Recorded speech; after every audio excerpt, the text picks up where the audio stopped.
1997 წლის 13 ოქტომბერს ილინოისის შტატში ლორენსვილში გამთენიისას მცირეწლოვან ბავშვს, რომელსაც საკუთარ საწოლში მშვიდად ეძინა, ვიღაც თავს დაესხა და 13 მძიმე ჭრილობა მიაყენა დანით. ამ საზარელ შემთხვევის დროს გვერდით ოთახში 10 წლის ბიჭის დედა იმყოფებოდა. შოკში ჩავარდნილ მშობელს წარმოდგენა არ ჰქონდა, ვის და რატომ შეეძლო ასეთი საშინელების გაკეთება მისი შვილისთვის, ხოლო გამოძიება, რომელიც 9 წელი გაგრძელდა, საშინელ დასკვნამდე მივიდა.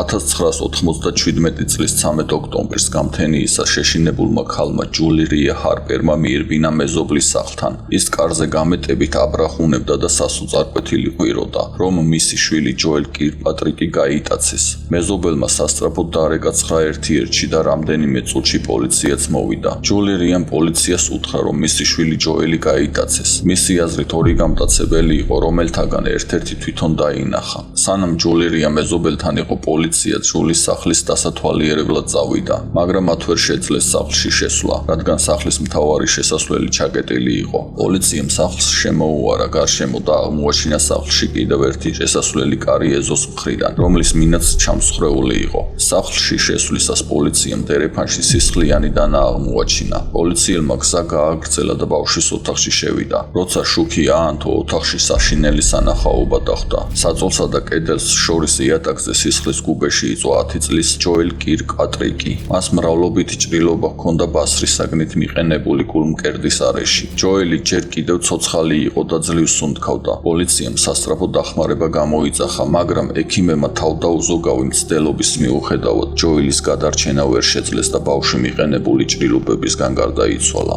ჯული ისტერიკაში ჩავარდა, როდესაც გაიგო, რომ მისი შვილი გატაცებული კი არა მოკლული იყო. ჯოელი ერთადერთი შვილი იყო ოჯახში, რომელსაც ჯული ჰარპერმა მთელი ცხოვრება მიუძღვნა. ჯული აღმერთებდა შვილს, მას თვლიდა თავის ყველაზე ძვირფას საგანძურად და თავის ცხოვრების მთავარ პრიორიტეტად, მაგრამ ვიღაც ფსიქოპატმა ის მას წაართო. სამართალდამცავებმა დაიწყეს გამოძიება, თუ ვის შეეძლო უდანაშაულო ბავშვის მოკლა და რატომ. პოლიცია მივიდა საავადმყოფოში მოკლული ბავშვის დედასთან, რომელსაც თავდამსხმელის მიერ მიყენებულ დაზიანებებზე სამედიცინო დახმარება და ექსპერტიზა უტარდებოდა. ჯულის დაზიანებები ჰქონდა სახეზე და სხეულზე, ჰქონდა ძლიერი სისხლჩაქცევა თვალის ზემოთ, ნაკაწრები მხარზე და ზურგზე, ნაკაწრი ჭრილობები ფეხებზე და გადაყვლეფილი ჰქონდა მუხლები. სამართალდამცავებს აინტერესებდათ ერთადერთი თვითმხილველისგან თუ რა მოხდა იმ დღეს გამთენიისას. ჯული გამომძიებლებს მოუყვა, რომ მას ეძინა, როდესაც ბავშვის ყვირილმა გააღვიძა. ხმა ჯოელის ოთახიდან ისმოდა, რომელიც დერეფნის ბოლოში იყო. შეშინებული ჯული საწოლიდან წამოდგა და ჯოელის ოთახისკენ გაიქცა. ადგილზე მისულმა დაინახა, რომ ჯოელი საწოლში არ იყო. მან ხმამაღლა დაუძახა ჯოელს, მაგრამ პასუხის ნაცვლად მოულოდნელად სიბნელიდან ადამიანის სილუეტი გამოვარდა. ჯული იატაკზე დააგდო და გაიქცა. ჯული სწრაფად წამოდგა და უცნობს დასაჭერად დაედევნა. მან იფიქრა, რომ მისი შვილი გაიტაცეს და სასოწარკვეთილი ცდილობდა თავდამსხმელის შეჩერებას. ის დაეწია სახლში შემოჭრილ უცნობს, ფეხებში ჩააფრინდა და ასე ცდილობდა მის შეჩერებას. უცნობი გამხდარი აღნაგობის იყო, მაგრამ საკმაოდ ძლიერი აღმოჩნდა. ის გამეტებით ცდილობდა გაქცევას და თან ფეხზე ჩამოკიდებულ ჯულის მიათრევდა დერეფანში. რაღაც მომენტში მოახერხა ჯულისგან განთავისუფლება და კარისკენ გაიქცა. ჯული წამოხდა და უკან დაედევნა. თავდამსხმელი ცდილობდა სახლის უკანა კარი გაეღო და ისე გაქცეულიყო, მაგრამ საკეტი გაიჭედა და კარი ვერ გააღო, რის შემდეგაც კარი შუშა ჩატეხა და უკანა ეზოში გავარდა. გაქცეულს ჯული დაეწია და მისი შეჩერება კიდევ ერთხელ სცადა, მაგრამ თავდამსხმელმა ის ძირს დააგდო და ცემა დაუწყო. მან ჯულის თავი რამდენჯერმე მიწაზე დაარტმევინა და როდესაც მიხვდა, რომ ქალი წინააღმდეგობას აღარ უწევდა, ადგა და გაიქცა. თავდამსხმელს სახეზე ნიღაბი ეკეთა, მაგრამ გაქცევისა სანამ სახლის გვერდით მდებარე ტყეში შევიდოდა, მან ნიღაბი მოიხსნა და ჯულიმ შეძლო მისი სახის დანახვა ქუჩის გარე განათების შუქზე. სამართალდამცავებს დეტალურად აღუწერა თავდამსხმელი, რაზე დაყრდნობითაც პოლიციამ შექმნა ფოტორობოტი. ჯულის თქმით, თავდამსხმელი იყო სავარაუდოდ 14-დან 17 წლამდე მოზარდი, საშუალო სიმაღლის გამხდარი ბიჭის შავი თმით. მიუხედავად იმისა, რომ გამხდარი მოზარდის აღწერა რაღაცნაირად კონტექსტიდან ამოგლეჯილივი ჩანდა, ამ საზარელი დანაშაულის ფონზე პოლიციამ დაიწყო მისი ძებნის ოპერაცია. მიუხედავად მიუხედავად თავდამსხმელის გარეგნობის სუსტი აღწერისა გამომძიებლებმა ვერ შეძლეს მისი სწრაფად პოვნა. რაც ბადებდა ეჭვს, რომ შესაძლოა თავდამსხმელი ქალაქში გავლით იყო და ის არ იყო ადგილობრივი მაცხოვრებელი. მსგავსი აღწერილობით თავდამსხმელი ადგილობრივი რომ ყოფილიყო, პოლიცია მას მალე იპოვიდა, რადგან ქალაქში 5000-ზე ნაკლები მოსახლე ცხოვრობდა, სადაც ყველას იცნობდა. სანამ ჯული ჰარპერი საავადმყოფოში მკურნალობდა თავდამსხმელთან ჩხუბის შედეგად მიყენებულ დაზიანებებზე, გამომძიებლები განაგრძობდნენ მისი შვილის მკვლელის ძებნას. მომხდარში თითქმის ყველა ქალაქში შემთხვევით გამოლელს ადანაშაულებდა, თუმცა პოლიცია მაინც ამოწმებდა ყველა ადგილობრივ სამართალდარღვევაში შემჩნეულ ახალგაზრდას. მათი ყურადღება მიექცია ადგილობრივი სკოლის საშუალო კლასის მოსწავლეების ჯგუფმა, რომლებიც ანტისოციალური ცხოვრების წესს ატარებდნენ. ახალგაზრდები ხშირად დადიოდნენ სამეზობლოში, ხმაურობდნენ და იწვევდნენ კონფლიქტს ადგილობრივ მოსახლეობასთან. მათ ასევე უყვარდათ გიჟური წვეულებები, სხვადასხვა სახის არალეგალურ ნივთიერებებთან ერთად. ჯგუფი რეგულარულად მონაწილეობდა ყველანაირ შეხლა-შემოხლაში. ამ ჯგუფიდან ერთ-ერთმა ბიჭმა განსაკუთრებით მიიპყრო გამომძიებლების ყურადღება მას შემდეგ, რაც მან განაცხადა, რომ ის და მისი მეგობრები იყვნენ იმ სახლში, სადაც დაჭრილი ბავშვი იპოვეს. მაგრამ პოლიცია მალევე მიხვდა, რომ მოზარდი მათ ატყუებდა და ამ გზით ის უბრალოდ ცდილობდა თავის დამკვიდრებას და საკუთარი ავტორიტეტის გაზრდას გარშემომყოფებში. ჯგუფის ყველა წევრი დაიკითხა და მათ მიერ მიწოდებული ინფორმაცია საგულდაგულოდ გადამოწმდა. ყველა ბიჭს ჰქონდა ალიბი, რაც მათ უდანაშაულობას ადასტურებდა. პოლიციაში შემოსულ უამრავ სატელეფონო ზარს შორის იყო ერთ-ერთი გამორჩეული ზარი ადგილობრივ მაცხოვრებლისგან, ალან ბერგშირისგან, რომელმაც გამომძიებლებს უთხრა, რომ ჯოელის მკვლელობამდე ერთი დღით ადრე ის კაფეში ქალაქგარეთ ვიღაც საეჭვო უცნობს ეკამათა, რომელმაც კაფეში მყოფებს მიმართა, რომ მისი უნდა შეშინებოდათ. ალან ბერგშირმა კი უპასუხა, რომ მისი საერთოდ არ ეშინოდა მას. საეჭვო უცნობმა კი საშინელი ტონით უთხრა, რომ მარტო მას კი არა, მისი ყველას უნდა შეშინებოდა. უცნობის საქციელი საშიშად და საეჭვოდ ჩანდა და ამის შესახებ ალან ბერგშირმა პოლიციას აცნობა. მაგრამ როდესაც მან პოლიციას აუღწერა 30 წელს გადაცილებული მამაკაცი, პროფილი არ ემთხვეოდა იმ ეჭვმიტანილის პროფილს, რომელიც ჯულიმ აღწერა და რომელსაც პოლიცია ეძებდა. შესაბამისად, ამ შემთხვევას სამართალდამცავებმა ყურადღება არ მიაქციეს. სამართალდამცავები გააკვირვა მოკლული ბიჭის დედის მოულოდნელად გამოთქმულმა მოსაზრებამ, რომ პოლიციას უნდა გაერკვია, სად იმყოფებოდა მისი შვილის მკვლელობის დროს ჯოელის მამა ლეონარდ კირპატრიკი, მისი ყოფილი ქმარი, რომელიც ცხოვრობდა მათგან დაახლოებით 80 კილომეტრში მდებარე ქალაქ ჩარლსტონში. მათი განქორწილების შემდეგ ჯულის და მის ყოფილ მეუღლეს ლეონარდს ხანგრძლივი სასამართლო დავა ჰქონდათ ჯოელის მეურვეობაზე. პოლიციამ გაარკვია, რომ ლეონარდმა მკვლელობამდე რამდენიმე თვით ადრე მიიღო ჯოელზე პირველადი მეურვეობა, რაც იმას ნიშნავდა, რომ ჯოელი უმეტეს დროს მამასთან იცხოვრებდა. ლეონარდი ხელახლა იყო დაქორწინებული და მოსამართლემ გადაწყვიტა, რომ ჯული, რომელიც მარტოხელა იყო და მთელ თავის დროს სწავლას უთმობდა დოქტორანტურაში, ძალიან დაკავებული იყო პირველადი მეურვეობისთვის. ამიტომ ჯოელი მხოლოდ შაბათ-კვირას და სხვა დასვენების დღეებს ატარებდა ჯულისთან. სწორედ ამიტომ იყო ჯოელი იმ საბედისწერო ორშაბათს დედასთან, რადგან დასვენების დღე იყო. სამართალდამცავებმა გადაამოწმეს, თუ სად იმყოფებოდა ლეონარდი მისი შვილის მკვლელობის მომენტში. როგორც გაირკვა, ის სახლში იმყოფებოდა და მყარი ალიბიც ჰქონდა. გამოძიება ჩიხში შევიდა. ერთადერთი, რაც გამომძიებლებს ჰქონდათ, ეს იყო ამბავი, რომელიც მათ ჯული მოუყვა. მათ ხელახლა გადახედეს ჯულის მონაყოლს და ყველა დეტალს. ჯულის მონაყოლით უცნობი თავდამსხმელი შეიჭრა მის სახლში. გამომძიებლებმა მისი სახლის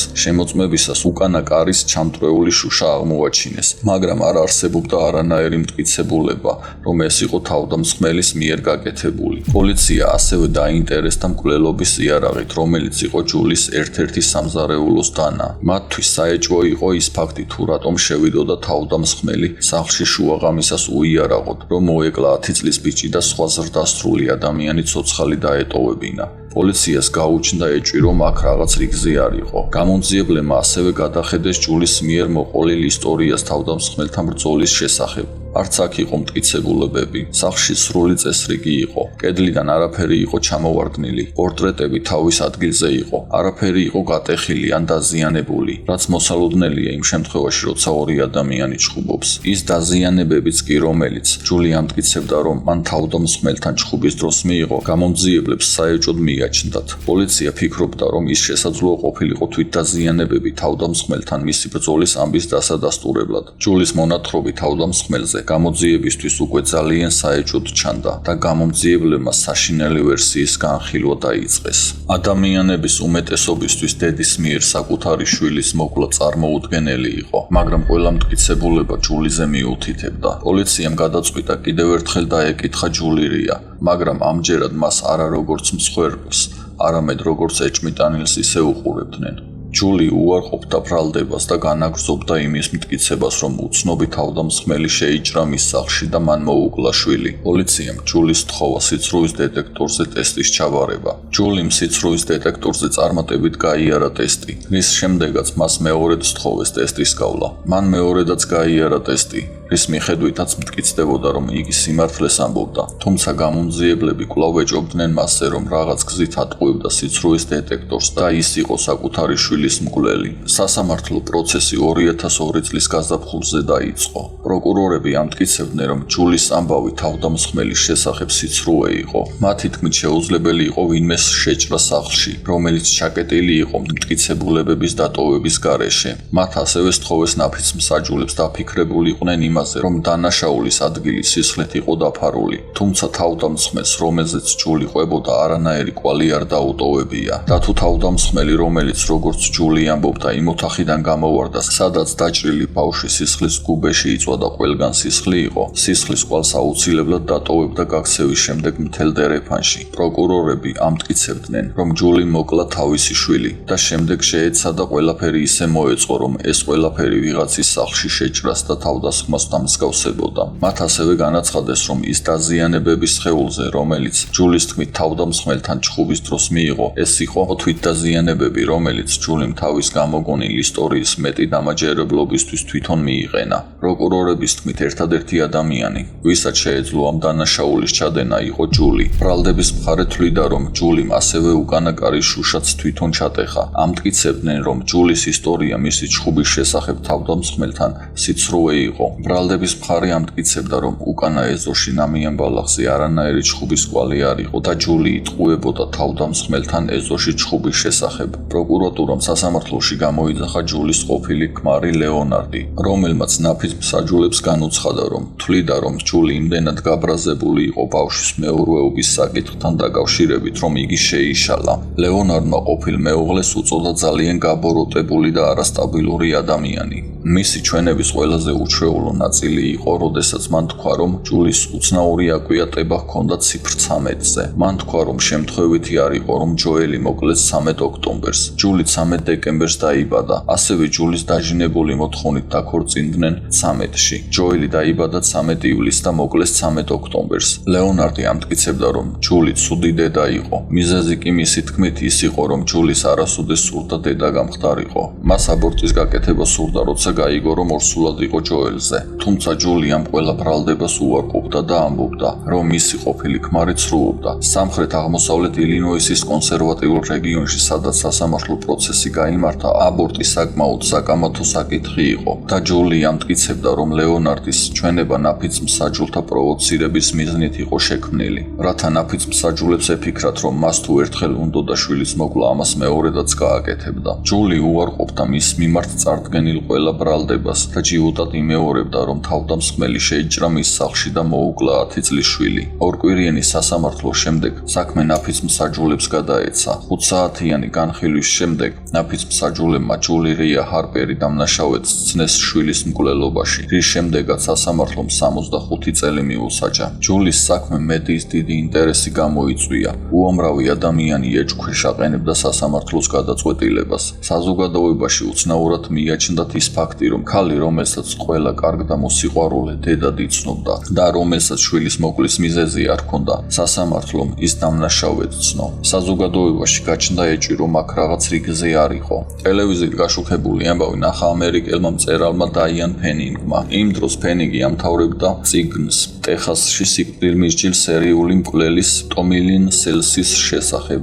აღნიშნული სერიული მკვლელის ხელწერა ძალიან ჰგავდა იმ თავდამსხმელის ხელწერას, რომელიც შეიჭრა ჯულის სახლში და მოუკლა შვილი. დაიან ფენინგმა დაიწყო ფიქრი, რომ შესაძლოა ჯული უდანაშაულო იყო და შესაძლოა იყო ეს დანაშაული ტომი ლინ სელსის ჩადენილი იყო. ფენინგმა ტომი ლინ სელსის ციხეში წერილი მიწერა და ჯულის მიერ მოყოლილ თავდასხმაზე ჰკითხა, ისე რომ სახელები და ზუსტი დეტალები არ უთქვამს. ტომი ლინ სელსის პასუხი შოკის მომგვრელი იყო.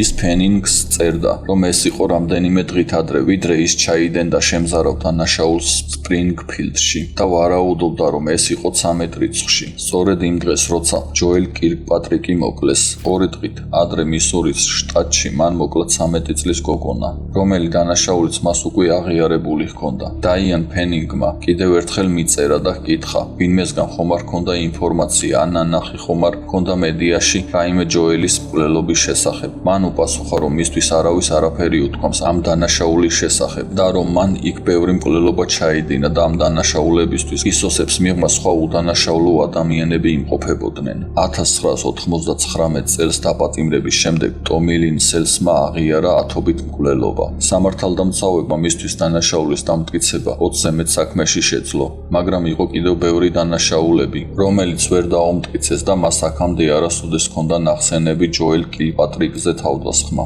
გაჩნდა კითხვა, იდგა თუ არა ნამდვილად ჯოელის მკვლელობის უკან ის, თუ უბრალოდ მანიპულირებდა ამ დანაშაულით. დაიან ფენინგი წავიდა მის სანახავად ციხეში, რათა მეტი ინფორმაცია მიეღო მისგან. ტომი ლინ სელსის თქმით, მან ბავშვს ტანა რამდენჯერმე დაარტყა და სხეული ძირს დაგდებული დატოვა. მან აღნიშნა, რომ დერეფანში გაქცევისას გადაეყარა ქალს და მასთან შეჯახებისას დანა ხელიდან გაუვარდა. მისი თქმით, ქალი ცდილობდა მის შეჩერებას, მაგრამ ის დაუსხლდა ხელიდან ქალს და უკანა ეზოში გავარდა. გაქცეულს ქალი დაეწია, მაგრამ მან ქალი მიწაზე დააგდო და გაიქცა. მისი ეს მონათხრობი იყო დეტალური აღიარება და თითქმის სიტყვასიტყვით ემთხვეოდა ჯულის ისტორიას თავდამსხმელის შესახებ, მაგრამ დაიან ფენინგს მაინც ჰქონდა ეჭვი იმის შესახებ, ამბობდა თუ არა იგი სიმართლეს. მას სიკვდილით დასჯა ემუქრებოდა და ნებისმიერი ახალი აღიარება მოითხოვდა გამოძიებას, რომელსაც შეეძლო მისი სიკვდილით დასჯის გადადება. ხოლო მისი მონათხრობით უსიმართლე იყო, მაშინ ჯული რეი უდანაშაულო ქალი იყო, რომელიც ციხეში უსამართლოდ იჯდა შვილის მკვლელობისთვის და მან მიიღო გადაწყვეტილება, რომ ეს ყველაფერი თავის წიგნში შეეტანა. წიგნით ტომი ლინ სელსის აღიარებიდან 10 თვის შემდეგ გამოვიდა და ჯულის საქმისადმი განახლებული ინტერესი გამოიწვია საზოგადოებაში. დამოუკიდებელ გამომძიებელთა ჯგუფმა დაიწყო აღნიშნულ საქმეზე ახალი მოკვლევა, ხოლო ჯულის დაცვაზე მოხალისე ადვოკატმა გამოთქვა სურვილი უსასყიდლოდ. ჯულის წარმომადგენლები ცდილობდნენ დაემტკიცებინათ ალან ბერგშირის ამბავი, კაცი, რომელიც ამტკიცებდა, რომ ჯოელის მკვლელობამდე რამდენიმე დღით ადრე ნახა საეჭვო მამაკაცი კაფეში. ფოტოს ჩვენებისას უცნობში მან ტომი ლინ სელსი ამოიცნო. გამომძიებლებმა ასევე გამოკითხეს ავტოსადგურის თანამშრომელი, რომელმაც თქვა, რომ იყიდა ბილეთი მამაკაცს, რომელიც შეესაბამებოდა თავდამსხმელის აღწერილობას. ჯული რეის საქმე ხელახლა გაიხსნა. ტეხასის პოლიციის თანამშრომლებმა 1997 წლის 13 დეკემბერს ჯოელის მკვლელობის შემდეგ გაარკვიეს, რომ ტომი ლინ სელსი იმყოფებოდა ვინემაკში, ნევადაში, სასტუმრო ავერლენდში. დადგინდა, რომ მან რეალურად გამოიყენა ის ბილეთი, რომლის შესახებაც სადგურის თანამშრომელმა თქვა. გამომძიებლებმა ასევე ნახეს ტომი ლინ სელსის მართვის მოწმობა, ჯოელის გარდაცვალების დროინდელი. მისი ახალგაზრდული გარეგნობა ხსნიდა იმ ფაქტს, თუ რატომ ეგონა ჯულის, რომ მას თინეიჯერი დაესხა თავს. სანამ ჯულის დაცვის მხარე სასამართლო პროცესზე ახალ მტკიცებულებებს წარადგენდა, ერთი საოცარი ფაქტი მოხდა. მოსამართლემ გააუქმა ჯულის გამომტყუნებელი განაჩენი, მაგრამ ამ გადაწყვეტილებას არაფერი ჰქონდა საერთო ტომი ლინ სელსისთან. სასამართლომ დაადგინა, რომ სპეციალური პროკურორი ედ პარკინსონი არასათანადოდ იყო დანიშნული აღნიშნულ საქმეზე. ეს იმას ნიშნავდა, რომ ჯულის სასამართლეობა უნდა გაუქმებულიყო, თუმცა პროკურორები ისევ ამტკიცებდნენ, რომ ჯული დამნაშავე იყო. ჯულის ადვოკატები ამტკიცებდნენ, რომ ტომი ლინ სელსის აღიარება შეიცავდა ისეთ დეტალებს, რაც მხოლოდ მკვლელს შეეძლო სცოდნოდა. ტომი ლინ სელსი ამბობდა, რომ საძინებლიდან გამორბოდა ველოდებოდა, როდესაც ქალს შეეჩეხა. მან ქალს დაარტყა და გაიქცა. შემდეგ ის აღწერდა გაქცეულს ფეხებში როგორ ჩააფრინდა სასოწარკვეთილი ქალი და როგორ მიათრევდა მას დერეფანში. მაგრამ პროკურორები პედალირებდნენ იმაზე, რომ მაშინ ჯულიმ თქვა, რომ თავდამსხმელი მოზარდი იყო. სელსი კი მაშინ 33 წლის იყო. ხოლო რადგან საქმე მომხელა ყურადღება მიიპყრო, შესაძლოა ტომი ლინ სელსიმ დანაშაულის რეალური დეტალები გაიგო და სპეციალურად იბრალებდა, რადგან მისი სიკვდილით დასჯის პროცესი გაწელილი იყო. ასევე ჯულის ჰქონდა საკუთარი ვებსაიტი, რომელიც ფართოდ იყო ცნობილი მისი პირველი სასამართლო პროცესის განმავლობაში და იყო შესაძლებლობა, რომ ვინმე შეეძლო მიეწოდებინა ეს ინფორმაცია ტომი ლინ სელსისთვის. და მიუხედავად იმისა, რომ მისი აღიარება მოიცავდა ჯოელის მკვლელობის ბევრ ზუსტ დეტალს, ასევე იყო ფაქტები, რომელიც არასწორი იყო. პროკურატურამ სთხოვა ტომი ლინ სელსის იმ სახლის სურათის დახატვა, რომელშიც მისი თქმით ჯოელს დაესხა თავს, მაგრამ ის მიერ დახატული სახლი საერთოდ არ გავდა ჯოელის სახლს. აქედან გამომდინარე, პროკურატურა ამტკიცებდა, რომ ტომი ლინ სელსი იტყუებოდა და დამნაშავე ჯული რია იყო. ჯულის განმეორებითი სასამართლო პროცესის მოახლოებისას დაცვის მხარემ სთხოვა მოსამართლეს მიიღო ტომი ლინ სელსის აღიარებითი ჩვენება საქმეში მთავარ მტკიცებულებად. მოსამართლე მათი თხოვნა დააკმაყოფილა. ეს მძიმე დარტყმა იყო ბრალდების მხარისთვის. მოსამართლემ ასევე განაცხადა, რომ ჯულის წინააღმდეგ გამოყენებული ზოგიერთი მტკიცებულება, რომელიც პირველ სასამართლო პროცესზე იყო მის წინააღმდეგ გამოყენებული, ამ სასამართლო პროცესზე აღარ იქნებოდა მტკიცებულებად გამოყენებული. ასევე ნაფიცი მსაჯულები არ მიიღებდნენ იმ მოსაზრებას, რომ ჯულის აკვიატება ჰქონდა 13 რიცხვზე და რომ მას სურდა ორსულობის შეწყვეტა. ერთადერთი მტკიცებულება, რომელიც დაშვებული იყო მეორე სასამართლო პროცესზე, იყო ის, რაც რელევანტური იყო იმის დასადგენად, ჩაიდინა თუ არა ჯულიმ დანაშაული. 2006 წლის ივლისში ჯულის წინააღმდეგ ახალი სასამართლო პროცესი დაიწყო. პროკურორების თქმით არ არსებობდა მტკიცებულება, რომელიც ადასტურებდა ჯულის ისტორიას, რომ მის სახლში თავდამსხმელი შეიჭრა და შვილი მოუკლა. მაგრამ ჯულის მხარემ სცადა ამ არგუმენტის გაბათილება და უთხრა ნაფიც მსაჯულებს, რომ არ არსებობდა მტკიცებულება, რადგან პოლიციამ არ შეასრულა თავისი საქმე სათანადოდ. მათ შემთხვევის ადგილიდან არ აუღიათ თითის ანაბეჭდები, არც ბოჭკოები და თმის ნიმუშები. მათ ასევე არ ჰქონდათ აღებული შემთხვევის ადგილიდან დნმ-ის ნიმუშები. მათი თქმით, პოლიცია მაშინვე მივიდა იმ დასკვნამდე, რომ ჯულიმ მოკლა საკუთარი შვილი გაურკვეველი მიზეზით და მხოლოდ ამ მიმართულებით გააგრძელეს მუშაობა, რამაც დაარღვია გამოძიების კარდინალური წესი. დაცვის მხარე ამტკიცებდა, რომ ჯულის ჯოელი რომ მოეკლა, მისი ტანსაცმელი სისხლით იქნებოდა დასრული, რადგან ჯოელის მკვლელობისას მას რამდენჯერმე დაარტყეს დანა და ამის შემდეგ სისხლი მკვლელის ტანსაცმელზე აუცილებლად იქნებოდა. ჯულის ტანსაცმელზე კი სისხლის კვალი არ უპოვია პოლიციას, რასაც ექსპერტები ადასტურებდნენ. პირველი სასამართლო პროცესისგან განსხვავებით, ჯული რიამ სასამართლოს და ნაფიც მსაჯულებს მიმართა და განაცხადა, რომ მას არ მოუკლავს საკუთარი შვილი. ორკვირიანი პროცესების შემდეგ დაცვის მხარემ ტომი ლინ სელსის აღიარებითი ჩვენების წაკითხვით დაასრულა მტკიცებულებების წარდგენა და საქმე ნაფიც მსაჯულებს გადაეცათ. 12 საათიანი განხილვის შემდეგ მათ ჯული რია ჰარპერი უდანაშაულოდ სცნეს, მაგრამ ნაფიც მსაჯულთა განაჩენის მიუხედავად პროკურატურა დარწმუნებულია, რომ სასამართლომ შეცდომა დაუშვა ჯულის გამართლებით, რადგან სწორედ ისაა თავისი შვილის ნამდვილი მკვლელი. 2014 წლის 3 აპრილს ტეხასის შტატმა ტომი ლინ სელსის სიკვდილით დასჯა განახორციელა, ხოლო ჯული ჰარპერმა 4 წლიანი პატიმრობის შემდეგ სახელმწიფოსგან $87,000 ოდენობის კომპენსაცია მიიღო. იგი ამჟამად ტეხასის შტატში ცხოვრობს. 1991 წლის 6 მარტს გერმანიის ქალაქ ლუბეკის სასამართლოს შენობაში მომხდარი ეს ინციდენტი მსოფლიოს მასშტაბის სენსაციად და განხილვის მთავარ თემად იქცა. მოვლენად, რომელმაც საზოგადოების აზრი ორად გაყო. ზოგისთვის ის იყო დედა, რომელმაც სამართლიანობა საკუთარი ხელით აღასრულა. სხვებისთვის კი ადამიანი, რომელმაც საკუთარი ნება და სურვილი კანონზე მაღლა დააყენა. წლების შემდეგ კი მთავარი კითხვა დღემდე უცვლელია, როცა სისტემა ვერ გიცავს. გავს თუ არა უფლება თავად გამოიტანო განაჩენი.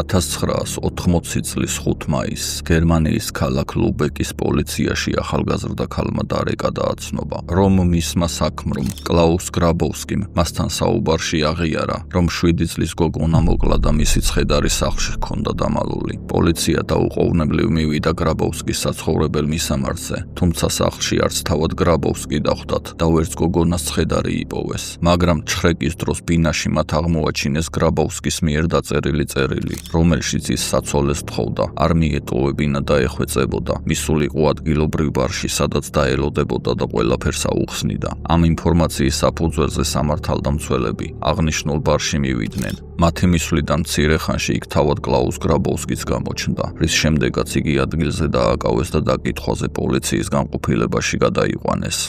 კლაუს გრაბოვსკის პიროვნების გადამოწმების შემდეგ სამართალდამცველებისთვის ცნობილი გახდა, რომ ის 1970-იან წლებში არასრულწლოვანზე სექსუალური ძალადობისთვის ორჯერ იყო გასამართლებული და სასჯელს ფსიქიატრიულ საავადმყოფოში იხდიდა. იმ პერიოდში გერმანიის ფსიქიატრიულ დაწესებულებებთან დაკავშირებით გავრცელებული იყო ხმები, თითქოს სხვადასხვა ფსიქოლოგიური დარღვევების მქონე პაციენტებს რეალურად არ მკურნალობდნენ, არამედ ფსიქოტროპული პრეპარატებით აძინებდნენ და ამ მდგომარეობაში ამყოფებდნენ. 1976 წელს სექსუალურ დანაშაულში მსჯავრდებულ გრაბოვსკის შესთავაზეს პირობა, თუ ის ქიმიურ კასტრაციას ჩაიტარებდა გაათავისუფლებდნენ. წინააღმდეგ შემთხვევაში კი ახალი დანაშაულის მაღალი რისკის გამო ფსიქიატრიულ საავადმყოფოში განუსაზღვრელი ვადით დარჩენა მოუწევდა. გრაბოვსკი ამ პირობებს დათანხმდა და ქიმიური კასტრაცია ჩაიტარა, რის შემდეგაც მალევე გაათავისუფლეს. გათავისუფლებიდან 2 წლის შემდეგ გრაბოვსკი ექიმს დახმარებისთვის მიმართა,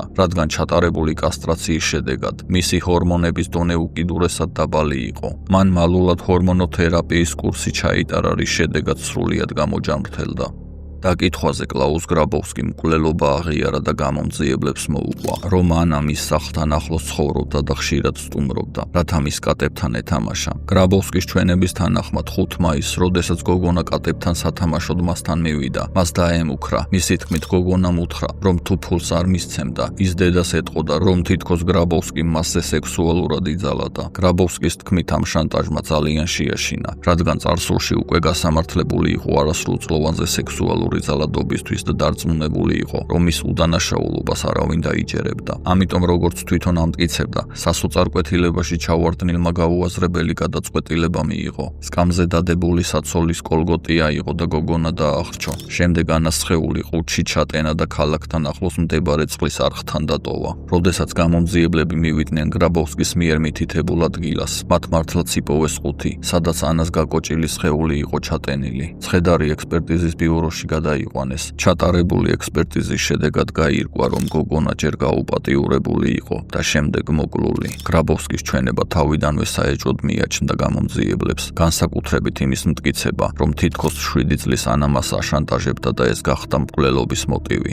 ექსპერტიზის შემდეგ კი სამართალდამცველები დარწმუნდნენ იმაში, რომ სინამდვილეში გრაბოვსკი ცდილობდა მის მიერ ჩადენილი საზარელი დანაშაულის პასუხისმგებლობა თავად მსხვერპლისთვის გადაებრალებინა, რათა სასჯელი აერიდებინა ან შეემსუბუქებინა.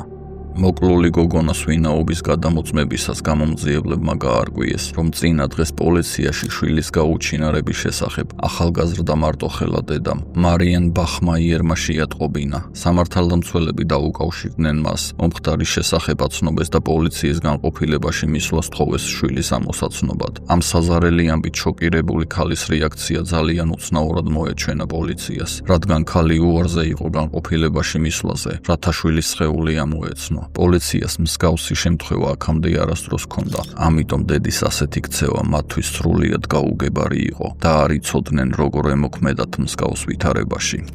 მარიან ბახმაიერი დაიბადა 1950 წლის 3 ივნისს გერმანიის პატარა ქალაქ სალსტედში, სადაც მისმა მშობლებმა მეორე მსოფლიო ომის შემდეგ აღმოსავლეთ პრუსიაში არსებული ქაოსისგან გაქცევის შედეგად თავშესაფარი იპოვეს. მეორე მსოფლიო ომის შემდგომი გერმანია მწვავე დეფიციტს განიცდიდა საცხოვრებელი პირობების, სავაჭრო ინფრასტრუქტურისა და სოციალური მომსახურების კუთხით, რამაც ბახმაიერის ბავშვობაზე მძიმე კვალი დატოვა. მისი მამა ნაცისტური პარტიის პარამილიტარული ორგანიზაციის შუცშტაფელის სამხედრო დანაყოფში მსახურობდა. პენსიაში გასვლის შემდეგ იგი ალკოჰოლზე დამოკიდებული გახდა, რის შედეგადაც ოჯახში მუდმივი კონფლიქტი და დაძაბული გარემო სუფევდა. საბოლოოდ ამის გამო მშობლები ერთმანეთს დაშორდნენ. დედა მალევე მეორედ გათხოვდა. მამინაცვალი პედანტი წესრიგის მოყვარული კაცი აღმოჩნდა. ის მარიანს ეზოში თამაშსაც კი უკრძალავდა, იმ მოტივით, რომ გაზონი არ დაზიანებულიყო. გოგონას მკაცრი წესებით ზრდიდა და მისგან სრულ მორჩილებას და აღიარებას მოითხოვდა.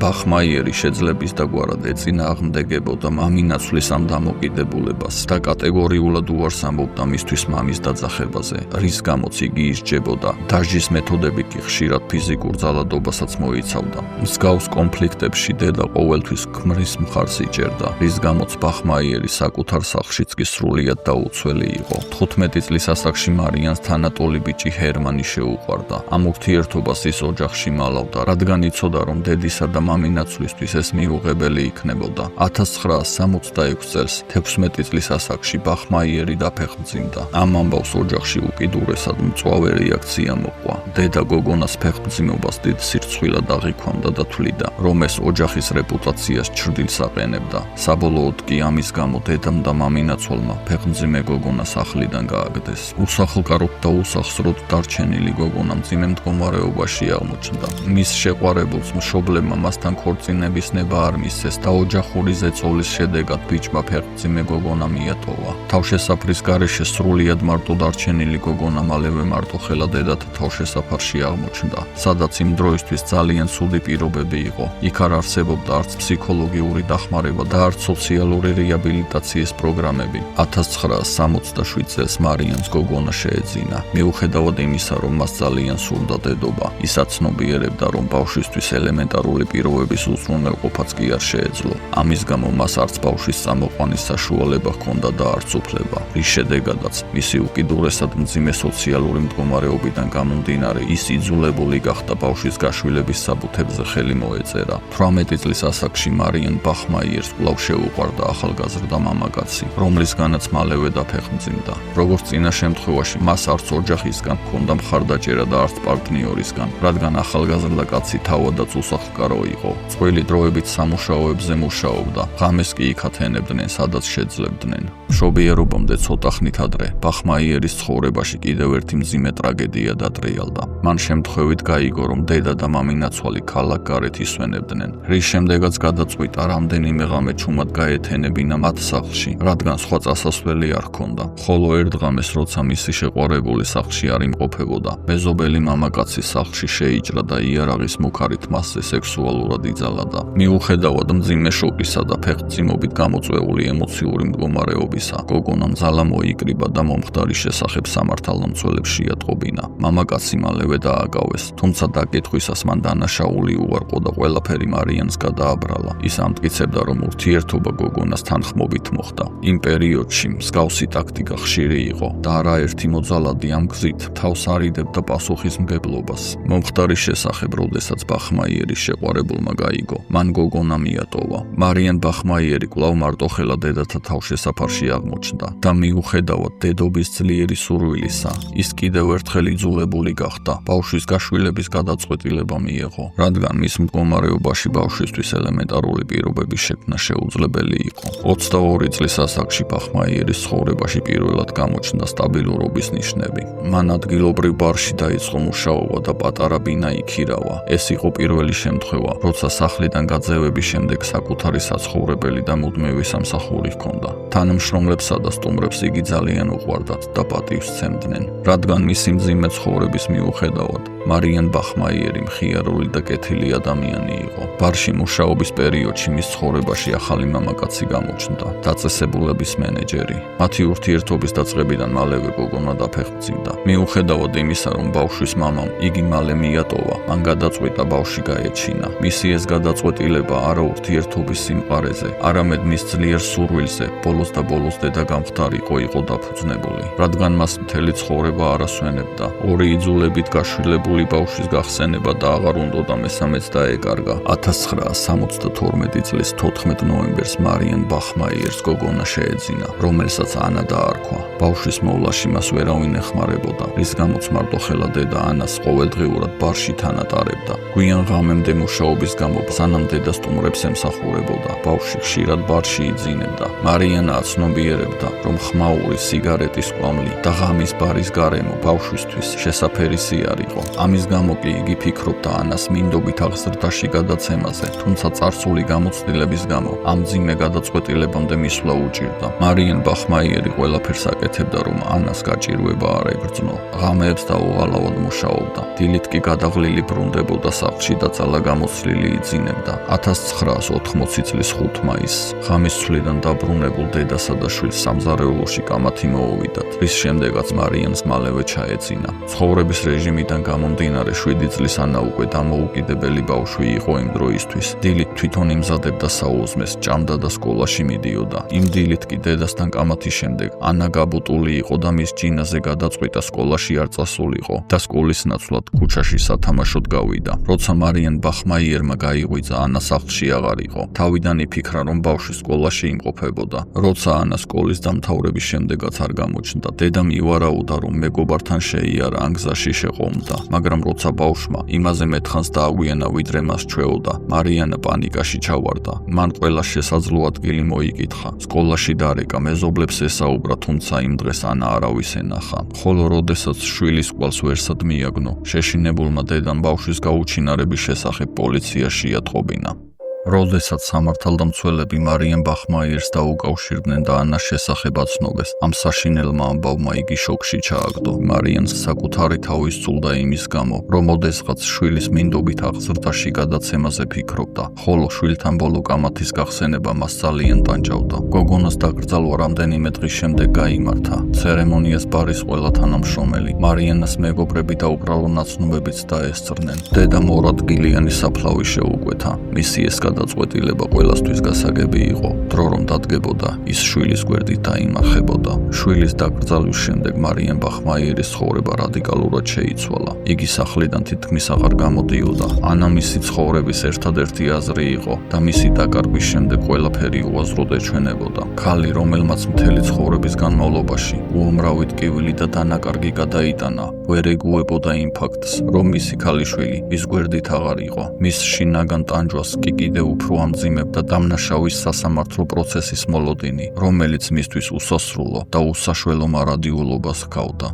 კლაუს გრაბოვსკის სასამართლო პროცესი 1981 წლის სამარტს ლუბეკის რაიონულ სასამართლოში დაიწყო. პროკურატურა ბრალდებულის აღიარებით ჩვენებას ეყრდნობოდა, ასევე მისი მეგობარი ქალის ჩვენებას და ანალოგიურ საქმეზე არსებულ ორ ნასამართლეობას. ბრალდების მთავარი აქცენტი იმაზე კეთდებოდა, რომ ადამიანს, რომელსაც მსგავს საქმეებზე უკვე ორჯერ ჰქონდა ნასამართლეობა, ბავშვებთან მიახლოვების უფლება არ უნდა ჰქონოდა. დაცვის მხარე კი ცდილობდა გრაბოვსკი მოეჩინათ, როგორც არასტაბილური ფსიქიკის მქონე ადამიანი, რომელსაც მძიმე ტრამვა ჰქონდა მიღებული მედიკამენტური კასტრაციის შედეგად. დაცვა განსაკუთრებით ყურადღებას ამახვილებდა წამლის გვერდით მოვლენებზე და ამტკიცებდა, რომ დანაშაულის ჩადენის დროს გრაბოვსკი ფსიქიკურ და ჰორმონალურ დისბალანსს განიცდიდა, რის გამოც საკუთარ ქცევაზე კონტროლი დაკარგა. გრაბოვსკის დაცვა ასევე ანასა და მარიანას ცხოვრების დეტალებით აპელირებდა. მათი განცხადებით, ბავშვი ხშირად დედის ყურადღების გარეშე დადიოდა ქუჩაში და დიდ დროს უფროსების გარემოცვაში ატარებდა, მაშინ როცა დედა ღამით ბარში მუშაობდა და მათი თქმით შვილს სათანადო ყურადღებას ვერ აქცევდა. დაცვის მხარე ამტკიცებდა, რომ სწორედ ამ გარემოებებმა გამოიწვია მომხდარი ტრაგედია. ადვოკატების განცხადებით გრაბოვსკის ბავშვზე არ უცალადია. მათი ვერსიით, მან ანა მოკლა იმის გამო, რომ ბავშვი მას აშანტაჟებდა. მარიან ბახმაიერი შოკირებული აკვირდებოდა პროცესს და ვერ იჯერებდა, თუ როგორ ცდილობდნენ არა მხოლოდ ბრალდებულის დაცვას, არამედ დანაშაულის პასუხისმგებლობის, დედასა და შვილზე გადატანას. დაცვის მხარე ყველა შესაძლო გზით ცდილობდა ბრალდებულის გამართლებას და არც იმას ერიდებოდა, რომ ბავშვი წარმოეჩინა როგორც მომხდარი დანაშაულის პროვოცირების მიზეზი. სასამართლოზე ასევე გამოიკითხა ექიმი, რომელიც გრაბოვსკის დანაშაულის ჩადენამდე მკურნალობდა. გაირკვა, რომ ექიმს მისი წარსული ნასამართლეობა შემოწმებული არ ჰქონდა. ამ დაუდევრობამ საზოგადოებაში მწვავე აღშფოთება გამოიწვია. საზოგადოება აქტიურად განიხილავდა, თუ რამდენად ეფექტურად მუშაობდა დამნაშავეთა რეაბილიტაციის სისტემა და რამდენად შედეგიანი იყო ქიმიური კასტრაციის პრაქტიკა. ამ ყველაფრის ფონზე კი გრაბოვსკის ადვოკატები დაჟინებით ამტკიცებდნენ,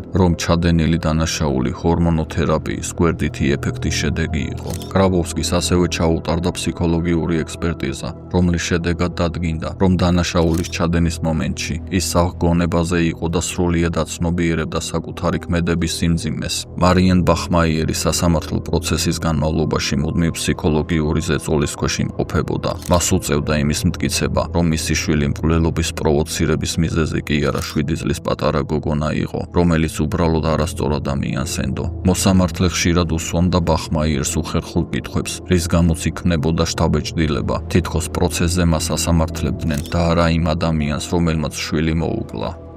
1991 წლის 6 მარტს, კლაუს გრაბოვსკის სასამართლო პროცესის მესამე დღეს, პროცესის დაწყებამდე 5 წუთით ადრე სასამართლო დარბაზის კარი საზოგადოებისთვის გაიღო. გრაბოვსკის შენობაში გვერდითა შესასვლელიდან შემოიყვანეს და ბრალდებულის სკამზე დასვეს. მალევე დარბაზში შევიდა მარიენ ბახმაიერი და პირდაპირ გრაბოვსკისკენ გაემართა. როდესაც ქალი მას რამდენიმე ნაბიჯით მიუახლოვდა, ჯიბიდან ამოიღო 22 კალიბრის ბერეტას ტიპის პისტოლეტი, დაუმიზნა და სახლიც დააჭირა. სანამ დარბაზში მყოფები რეაგირებას მოასწრებდნენ, მარიენ ბახმაიერმა გრაბოვსკის მიმართულებით 8 გასროლა განახორციელა. ნასროლი 8 ტყვიიდან კი 7 ზუსტად მოხვდა მისი ქალიშვილის მკვლელს და მიღებული სასიკვდილო ჭრილობების შედეგად გარდაიცვალა. ამის შემდეგ მარიენ ბახმაიერმა იარაღი იატაკზე დადო და ყოველგვარი წინააღმდეგობის გარეშე ჩაბარდა სასამართლოს დაცვის თანამშრომლებს. დაკავების შემდეგ გასამართლებამდე მარიენ ბახმაიერს ფსიქოლოგიური ექსპერტიზა დაუნიშნეს. ფსიქოლოგმა მას ქაღალდი და კალამი მიაწოდა და სთხოვა რამე დაეწერა. თვალცრემლიანმა ქალმა ფურცელზე დაწერა: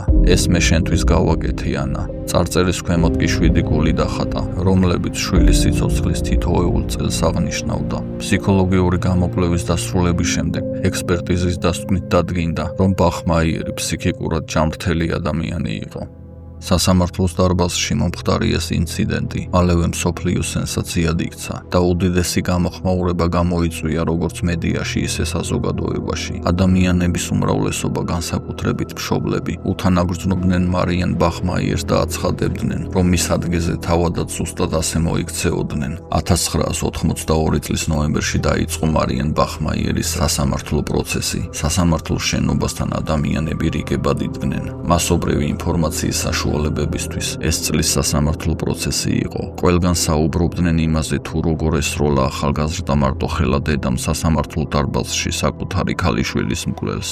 სასამართლო პროცესების მიმდინარეობისას ბახმაიერი კამერებს არ ერიდებოდა. პირიქით, ის ძალიან თავდაჯერებულად მოქმედებდა. მისი ასეთი ქცევა ნაწილობრივ იმითაც იყო განპირობებული, რომ საზოგადოების ფართო მხარდაჭერას გრძნობდა, რადგან უამრავი ადამიანი მის საქციელს სწორად მიიჩნევდა. პროცესების პარალელურად მან ჟურნალ შტერნს ექსკლუზიური უფლება მიჰყიდა საქმის გაშუქებაზე, ხოლო მიღებული თანხით სასამართლოს ხარჯებს იხდიდა. ჟურნალში გამოქვეყნებული ემოციური და შემზარავი სტატიები საზოგადოებაზე ძლიერ ზემოქმედებდა და კიდევ უფრო აღრმავებდა შვილმოკლული დედის მიმართ თანაგრძნობას. მარიენ ბახმაიერის ამბავი სწრაფად გავრცელდა მსოფლიოს მასშტაბით. საზოგადოების დიდი ნაწილი ამართლებდა მის ქმედებას და მოითხოვდა, რომ სასამართლოს მისთვის გამამტყუნებელი განაჩენი არ გამოეტანა. ბევრი ამბობდა, რომ ბახმაიერის ადგილზე თავადაც იგივეს გააკეთებდნენ. მათი აზრით, დედას რომ არ მოეკლა სექსუალური მოძალადე კლაუს გრაბოვსკი, სასამართლო მას რამდენიმე წლით თავისუფლების აღკვეთას მიურჩიდა,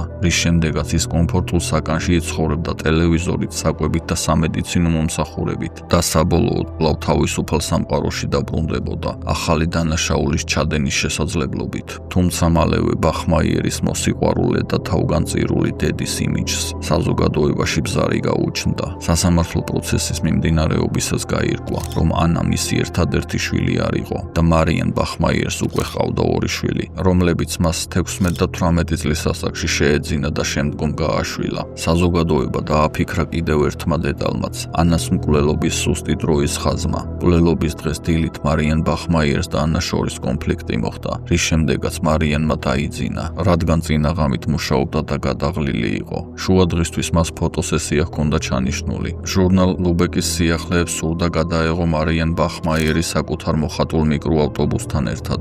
სამართალდამცველების ვარაუდით, სწორედ ამ ფოტოსესიის დროს შეხვდა ანა საკუთარ მკვლელს. ასევე გაირკვა, რომ ფოტოსესიის დასრულების შემდეგ ბახმაიერი შეხვდა ახალგაზრდა წყვილს, რომლებიც ბავშვის აყვანით იყვნენ დაინტერესებული. აშკარა იყო, რომ მარიან ბახმაიერი ანას მინდობით აღზრდაში გადაცემაზე ფიქრობდა, რადგან მძიმე სამუშაო გრაფიკის გამო ვერ ახერხებდა ბავშვზე სათანადო ზრუნვას. ბრალდების მხარე მარიან ბახმაიერს განზრახ მკვლელობას ედავებოდა, რაც რეალურ საპატიმრო სასჯელს გულისხმობდა. დაცვა კი ითხოვდა მის გათავისუფლებას მეთვალყურეობის ქვეშ და განსაკუთრებით ყურადღებას ამახვილებდა მის მძიმე ფსიქოლოგიურ მდგომარეობაზე. მაგრამ სასამართლომ დაცვის ეს მოთხოვნა არ დააკმაყოფილა. მარიან ბახმაიერს ბრალად განზრახ მკვლელობა და ცეცხლსასროლი იარაღის უკანონოდ შეძენა წაუყენეს. პროკურატურა ყურადღებას ამახვილებდა გასროლების რაოდენობაზე და იმ გარემოებაზე, რომ ბახმაიერმა სროლა არ შეწყვიტა პირველი გასროლის შემდეგ. ასევე მნიშვნელოვანი იყო მოწმეების ჩვენებები, რომლებიც ამტკიცებდნენ, რომ გაიგონეს, როგორ თქვა ბახმაიერმა, რომ მას სურდა გრაბოვსკისთვის სახეში ესროლა, თუმცა ტყვიები ზურგში მოხდა. სასამართლო პროცესზე მარიან ბახმაიერი ამტკიცებდა, რომ სროლაში არასდროს უვარჯიშია და მისი ქმედება სრულიად სპონტანური რეაქცია იყო, თუმცა პროცესზე დაიკითხა მისი თანამოსაგნე ქალი, რომელმაც სასამართლოს მოუყვა მათი საუბრის შესახებ. მისი თქმით, ბახმაიერი კლაუს გრაბოვსკის მკვლელობას წინასწარ გეგმავდა და სროლაში ვარჯიშობდა. მოწმის განცხადებით ბახმაიერმა მას ასევე უთხრა, რომ ამ ქმედებით ის ისტორიაში შევიდოდა, რადგან მსგავსი რამ აქამდე არავის ჰქონდა გაკეთებული. მისი თქმით, ბახმაიერი იმედოვნებდა, რომ გრაბოვსკის მკვლელობისთვის მას არ დაждიდნენ და მალე გაათავისუფლებდნენ. ამ ჩვენების შემდეგ საქმის სურათი მკვეთრად შეიცვალა. ბახმაიერის ქმედება უკვე ცალსახად განზრახ მკვლელობის ნიშნებს ატარებდა და თუ სასამართლო მას დამნაშავედ ცნობდა, მოსამართლე კანონით ვალდებული იყო მისთვის მიესაჯა უმაღლესი სასჯელი, უვადო თავისუფლების აღკვეთა. სწორედ ამიტომ იყო თუ არა დანაშაული წინასწარ დაგეგმილი, პროცესის გადამწყვეტ საკითხად იქცა. ბახმაიერის ადვოკატი ამტკიცებდა, რომ ქალის სასამართლოში მკვლელობის განზრახვით არ მისულა.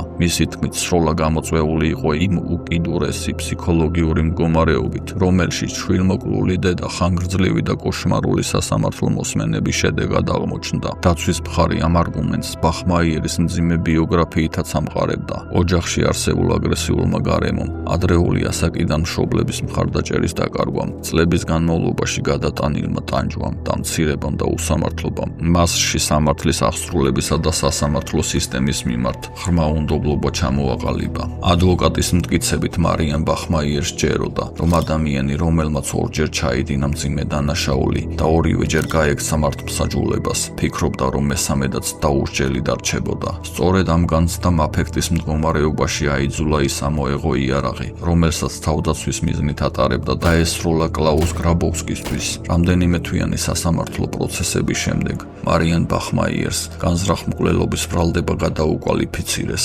1983 წლის 2 მარტს ლუბეკის სასამართლო დარბაზი ხალხითა მედიის წარმომადგენლებით იყო სავსე. იმ დღეს უნდა გამოცხადებულიყო განაჩენი მარიან ბახმაიერის საქმეზე. ყველამ იცოდა, რომ სასამართლოს განაჩენი შეიძლება სრულიად განსხვავებული ყოფილიყო. გამომართლებელი განაჩენიდან დაწყებული, რამდენიმე წლით თავისუფლების აღკვეთით ან უვადო პატიმრობით დამთავრებული. სასამართლო პროცესი მთელი ქვეყნისა და მსოფლიოს ყურადღების ცენტრში იყო, რის გამოც სასამართლო უზარმაზარ წნეხს განიცდიდა. დარბაზში მძაფრი და დაძაბული მოლოდინის ატმოსფეროს უფევდა. მოსამართლემ ხმაურის ფონზე გამოაცხადა განაჩენი. ლუბეკის საოლქო სასამართლო მარიან ბახმაიერი მკვლელობასა და ცეცხლსასროლი იარაღის უკანონო შენახვაში დამნაშავედ ცნო, თუმცა მოსამართლემ გაითვალისწინა დაცვის არგუმენტი, რომ მკვლელობა წინასწარ არ იყო დაგეგმილი და დანაშაული განსაკუთრებულ ფსიქოლოგიურ პირობებში იყო ჩადენილი. ამ გარემოების გათვალისწინებით კი მარიან ბახმაიერს 6 წლით თავისუფლების აღკვეთა მიესაჯა.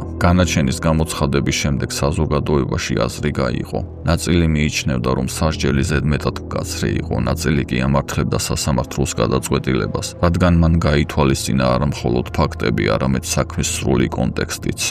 მის ჯილი 6 წლიანი სასჯელიდან მარიან ბახმაიერმა 3 წელი მოიხადა, რის შემდეგაც იგი პირობით ვადამდე ადრე გაათავისუფლეს. ციხიდან გათავისუფლების შემდეგ ბახმაიერი კვლავ მედიის ყურადღების ცენტრში მოექცა. პრესამ მისი ცხოვრების დეტალების გამოქვეყნება დაიწყო. საუბრობდნენ მის წარსულზე, გაშვილებულ შვილებზე და იმ ფაქტზეც, რომ მისი მამა ნაცისტური პარტიის პარამილიტარული ორგანიზაციის შუცშტაფელის სამხედრო დანაყოფში მსახურობდა. მარიან ბახმაიერი ყველანაირად ცდილობდა მის გარშემო ატეხილი აჟიოტაჟისთვის თავი დაეღწია. 1985 წელს ის გათხოვდა და მეუღლესთან ერთად ნიგერიაში გადავიდა საცხოვრებლად, თუმცა ქორწინებამ დიდხანს ვერ გასტანა და წყვილი 1990 წელს განქორწინდა. გაყრის შემდეგ მარიანა საცხოვრებლად იტალიაში გადავიდა, სადაც კლინიკაში მედდად მუშაობდა. 1995 წელს მის ცხოვრებაში მორიგი საშინელება მოხდა. მას პანკრიასის კიბოს დიაგნოზი დაუსვეს. ამ საშინელი ამბის გაგების შემდეგ მან გადაწყვიტა, რომ სამშობლოში დაბრუნების დრო იყო.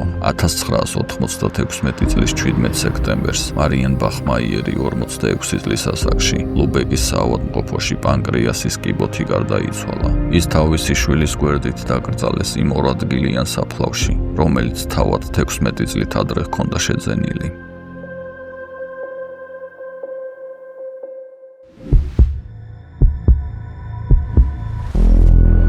1993 წლის 25 ივნისის საღამოს ფლორიდის შტატის ქალაქ პენსაკოლის პოლიციის განყოფილებაში შეტყობინება შევიდა ქალაქის ერთ-ერთ რესტორანთან ავტოსადგომზე ძლიერი აფეთქების შესახებ. შემთხვევის ადგილზე მისულ სახანძრო სამაშველო ბრიგადებსა და პოლიციის ეკიპაჟებს მძიმე სურათი დახვდათ. ავტოსადგომზე ავტომობილი იყო აფეთქებული. აფეთქების შედეგად ის მთლიანად იყო განადგურებული, ხოლო მისი ნაწილები და შუშის ნამსხვრევები მთელ ტერიტორიაზე იყო მიმოფანტული.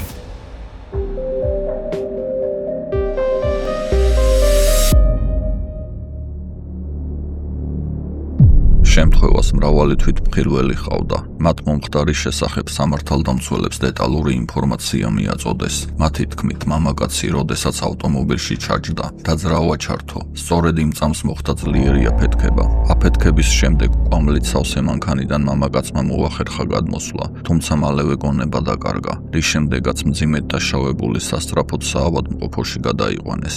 სამართალდამცველებმა მალევე დაადგინეს დაშავებული მამაკაცის ვინაობა. იგი პენსაკოლაში მცხოვრები წარმატებული ბიზნესმენი ჯონ ჯენტრი აღმოჩნდა. პარალელურად გამომძიებლებმა აფეთქების ადგილზე საგამოძიებო სამუშაოები დაიწყეს, რათა გაერკვიათ რა გახდა ავტომობილის აფეთქების მიზეზი. შემთხვევის ადგილი და დაზიანებული ავტომობილი დეტალურად გადაიღეს. აღრიცხეს ავტოსადგომზე მდგარი ყველა მანქანა. შემდეგ კი დახმარებისთვის გამოიძახეს FBI-სა და ATF-ის სპეციალისტები, რათა აფეთქების შედეგად მიმოფანტული ნარჩენები და მტკიცებულებები უფრო საფუძვლიანად შეესწავლათ. გამოძიებამ თავდაპირველად შეამოწმა ვერსია, ხომ არ იყო აფეთქება ტექნიკური გაუმართავობის შედეგი, მაგალითად ბენზინის აუზის დაზიანების გამო, თუმცა მალევე გაირკვა, რომ აფეთქების შედეგად ხანძარი არ გაჩენილა, რის გამოც ეს ვერსია გამოირიცხა. ეს ავტომობილის დეტალურმა დათვალიერებამაც დაადასტურა, რომ ბენზინის აუზი დაზიანებული არ იყო. აფეთქების შედეგად ავტომობილის სახურავი ზემოთ იყო ამობურცული და გუმბათის ფორმა ჰქონდა.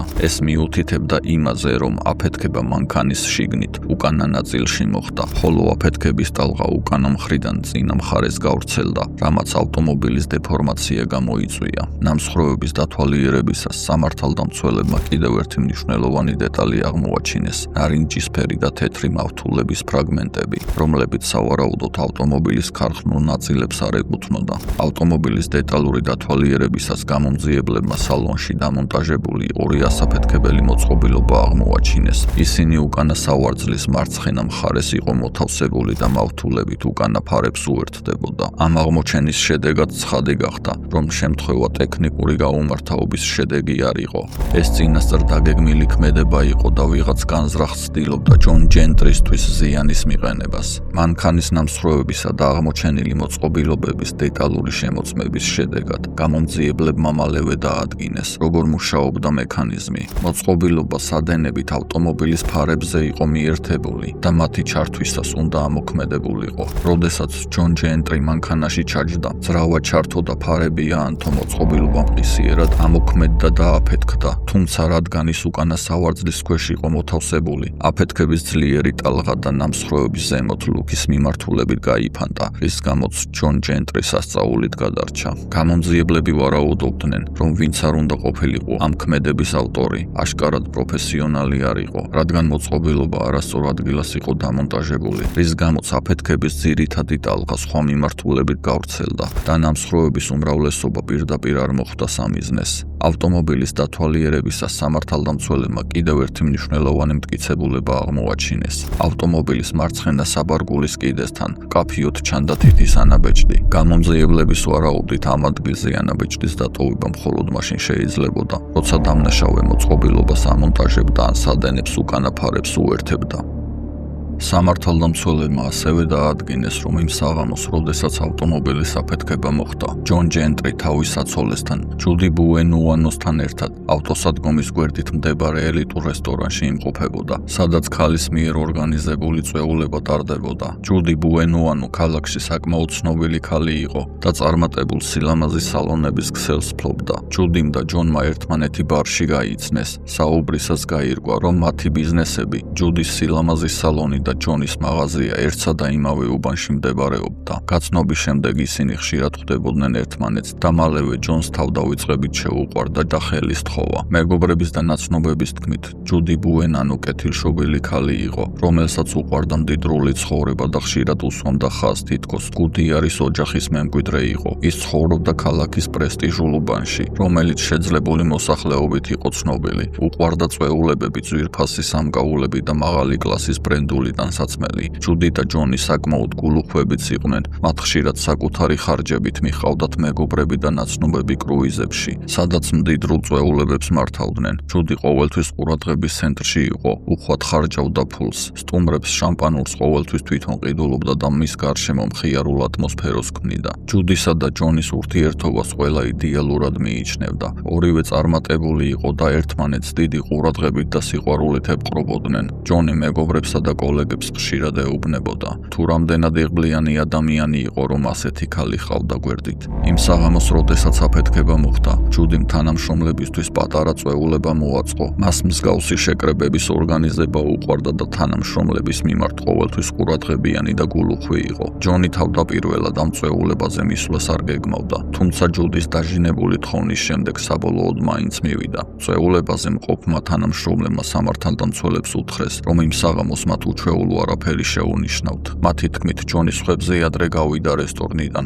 ხოლო ისინი ჯერ კიდევ შიგნით იმყოფებოდნენ, როდესაც ძლიერი აფეთქების ხმა გაიგონეს. ჯუდიმ სამართალდამცველებს დეტალურად მოუყვა იმ საღამოს შესახებ. მისი თქმით, თანამშრომლებისთვის მოწყობილი წვეულების პარალელურად ჯონისთვის სასიხარულო ინფორმაცია ჰქონდა. მან უთხრა, რომ ორსულად იყო. ამ ახალი ამბით აღფრთოვანებული ჯონი გარეთ გავიდა, რათა ამ ამბის აღსანიშნავად განსაკუთრებული სასმელი ეყიდა. მისი გასვლიდან რამდენიმე წუთში კი რესტორანში მყოფებმა ძლიერი აფეთქების ხმა გაიგეს. როდესაც სამართალდამცველებმა ჯუდის ჰკითხეს, ხომ არ იცოდა ვინმე შესახებ, ვისაც ჯონისთვის ზიანის მიყენება შეიძლებოდა სდომებოდა, მან აღნიშნა, რომ ქალაქში ერთი ქალი შესაძლოა დაკავშირებული ყოფილიყო ამ შემთხვევასთან, რადგან მისი თქმით ამ ქალთან გარკვეული უთანხმოება ჰქონდათ და ჯუდის ეჭვის სწორედ მასზე ჰქონდა. გამოძიებამ ჯუდის განცხადების საფუძველზე ამ მიმართულებითაც დაიწყო მუშაობა. პარალელურად კი სამართალდამცველები საქმესთან დაკავშირებულ სხვა დეტალებსა და ვერსიებსაც ამოწმებდნენ.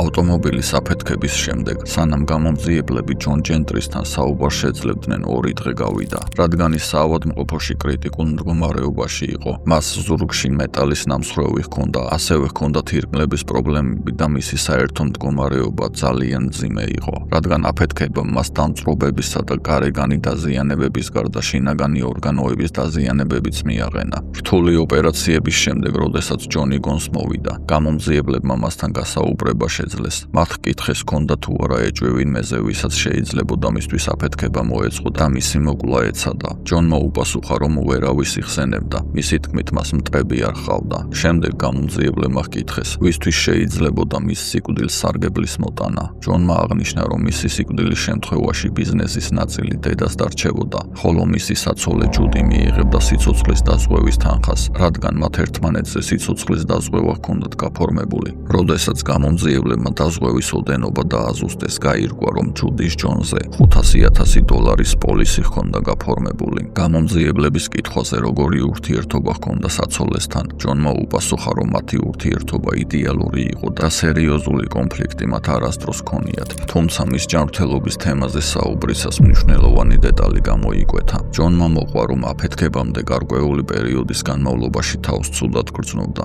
რის გამოც ჯუდიმ ურჩია ვიტამინები მიეღო. ისი თქმით, ჯუდი წარსულში სამედიცინო ფაკულტეტზე სწავლობდა, თუმცა მოგვიანებით მედიცინიდან ბიზნესში გადავიდა და სწორედ ამიტომ, რადგანაც მას სამედიცინო ცოდნა ჰქონდა, ჯუდი ჯონს დღეში რამდენჯერმე აბებს აძლევდა. თუმცა აბების მიღებიდან რამდენიმე დღეში ჯონის მდგომარეობა მკვეთრად გაუარესდა, იმდენად რომ საავადმყოფოში მოხვდა. მისი თქმით, კლინიკაში ყოფნისას მდგომარეობა გაუმჯობესდა, თუმცა ექიმებმა ვერ დაადგინეს რა იწვევდა მის ცუდად ყოფნას. საავადმყოფოდან გამოწერის შემდეგ ჯუდიმ დაჟინებით სთხოვა, რომ აბების მიღება გაეგრძელებინა, რათა უფრო მოძლიერებულიყო. ჯონმა კვლავ დაიწყო მათი მიღება, მაგრამ მალევე ისევ ცუდად გახდა. ჯონის ამ მონათხრობის შემდეგ გამომძიებლებს ეჭვი გაუჩნდათ, რომ საქმე უბრალოდ ავადმყოფობას არ ეხებოდა და აქ რაღაც რიგზე არ იყო. ამის შემდეგ გამოძიება მხოლოდ აფეთქებაზე აღარ კონცენტრირებულა. სამართალდამცველებმა პარალელურად დაიწყეს ჯონ ჯენტრის საცოლის, ჯუდი ბუენუანოს შესახებ ინფორმაციის მოძიება და მისი წარსულის დეტალურად შესწავლა.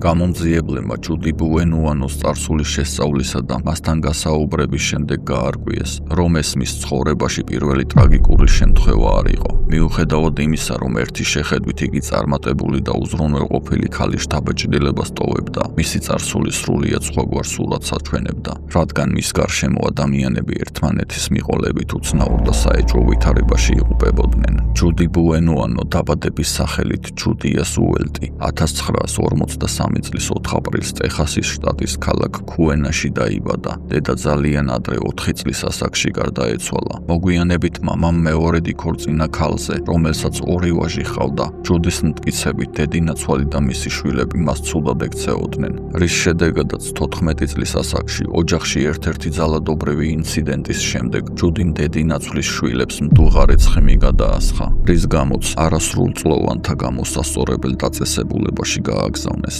1959 წელს მან სწორედ ამ დაწესებულებაში დაამთავრა საშუალო სკოლა. სასწავლებლის დასრულების შემდეგ დაახლოებით 17 წლის ასაკში მუშაობა დაიწყო ექთნის თანაშემწედ. მალევე ის მეგობარი ბიჭისგან დაორსულდა და ვაჟი შეეძინა, რომელსაც მაიკლი დაარქვა. მშობიარობიდან მალევე პარტნიორი დაშორდა და ჯუდი ახალ შობილთან ერთად მარტო დარჩა. გარკვეული დროის შემდეგ ჯუდიმ გაიცნო მომავალი მეუღლე, ჯეიმს გუდიერი, რომელიც ამერიკის შეერთებული შტატების საჰაერო ძალებში მსახურობდა. ისინი დაქორწინდნენ. ჯეიმსმა მაიკლი იშვილა და ოჯახი ფლორიდაში ორლანდოში გადავიდა საცხოვრებლად, სადაც მათ მოგვიანებით კიდევ 2 შვილი შეეძინათ. ვიეტნამის ომის დროს ჯეიმსი ფრონტზე გაიწვიეს. 1 წლის შემდეგ 1971 წლის მაისში ის ოჯახს ჯანმრთელი დაუბრუნდა, თუმცა სახლში დაბრუნებიდან რამდენიმე დღეში მოულოდნელად მძიმედ გახდა ავად. დაეწყო ძლიერი სისუსტე, ჰალუცინაციები, ღებინება და დეზორიენტაცია. სექტემბრისთვის მისი მდგომარეობა მკვეთრად დამძიმდა და საავადმყოფოში გადაიყვანეს, სადაც ის რამდენიმე კვირაში გარდაიცვალა.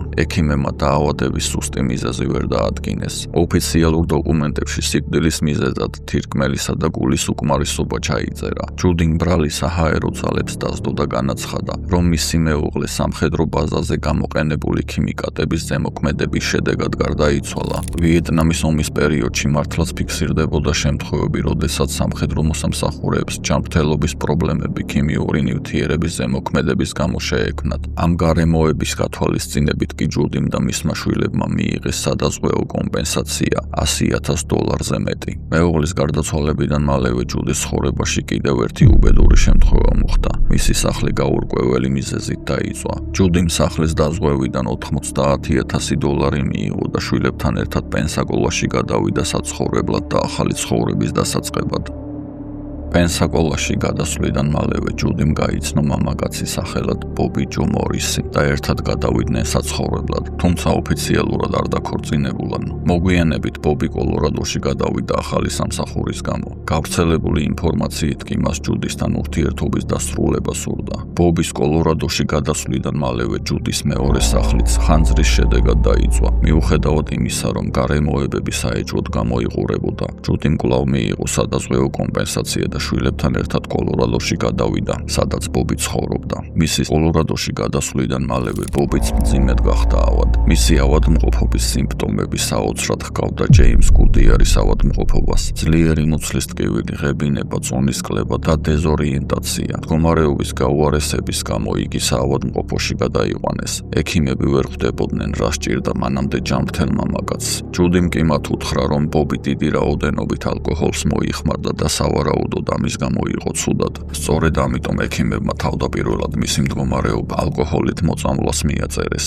ერთკვირიანი მკურნალობის შემდეგ ბობის მდგომარეობა გაუმჯობესდა და იგი გაწერეს, თუმცა სახლში დაბრუნებიდან 2 დღის შემდეგ მოულოდნელად გონება დაკარგა. საავადმყოფოში გადაყვანის მიუხედავად მისი გადარჩენა ვერ მოხერხდა. ოფიციალურად მისი სიკვდილის დასკვნაში კვლავ თირკმელისა და გულის უკმარისობა ჩაიწერა. ჯუდის გარდაცვლილის კრემაცია სურდა, მაგრამ ბობის დედამ კატეგორიულად უარი განაცხადა. მან შვილი ალაბამაში გადაასვენა და ადგილობრივ სასაფლაოზე დაკრძალა. მალევე გაირკვა, რომ ბობის სიცოცხლე დაზღვეული იყო და ბენეფიციარად ჯუდი ბუენუანო იყო მითითებული. ჯუდიმ ბობის სიცოცხლის დაზღვევიდან $30,000 მიიღო და შვილებთან ერთად კვლავ პენსაკოლაში დაბრუნდა, სადაც პრესტიჟულ უბანში სახლი შეიძინა.